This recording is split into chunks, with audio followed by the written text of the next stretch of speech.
महिलासुद्धा rape करू शकते का, किंवा महिलेवर रेपचा गुन्हा दाखल होऊ शकतो का, या संबंधी आज आपण बघणार आहे.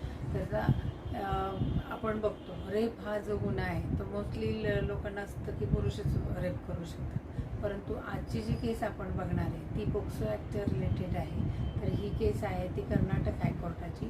कर्नाटक हायकोर्टात ही केस दाखल केलेली आहे. तर एका 13 वर्षाच्या मुलाच्या आईवडिलांनी ही केस दाखल केली की ती एक जी महिला होती ती आमच्या मुलाला तिच्या मुलाला वाईट स्पर्श करायची की जेणेकरून तो शारीरिक संबंधासाठी उद्दीपित होईल, अशी ही केस आहे. आणि ती त्याचं यौन शोषण करत आहे अशी मुलाच्या आईवडिलांनी केस टाकली. तो 13 वर्षाचा असल्यामुळे पोक्सो ॲक्ट अंतर्गत ही केस दाखल करण्यात आली. त्या महिलेने कोर्टात असा स्टँड केला, मी तर महिला आहे तर मी अशा गोष्टी कशी काय करू शकते. परंतु जे ते त्यांनी आईवडिलांनी जे पुरावे दिले किंवा मुलांनी जे त्याचं सांगितलं त्याच्यावरून तिच्यावर पोक्सो ॲक्ट अंतर्गत रेपची केस दाखल करण्यात आली. असं का, तर पोक्सो ॲक्टखाली हा जेंडर न्यूट्रल आहे, म्हणजे याच्यात पुरुष स्त्री भेदभाव नाही आहे. मेन उद्देश काय पोक्सो ॲक्टचा की protection of child from sexual harassment, म्हणजे त्याला कुठलंही यौन शोषण न होईल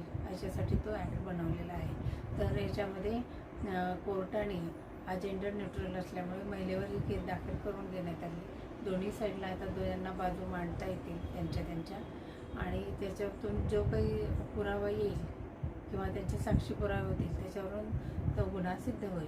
अशी ही पोक्सो ॲक्ट अंतर्गत महिलेवर रेपची केस दाखल करण्यात आली. त्याचा निकाल अजून लागायचा.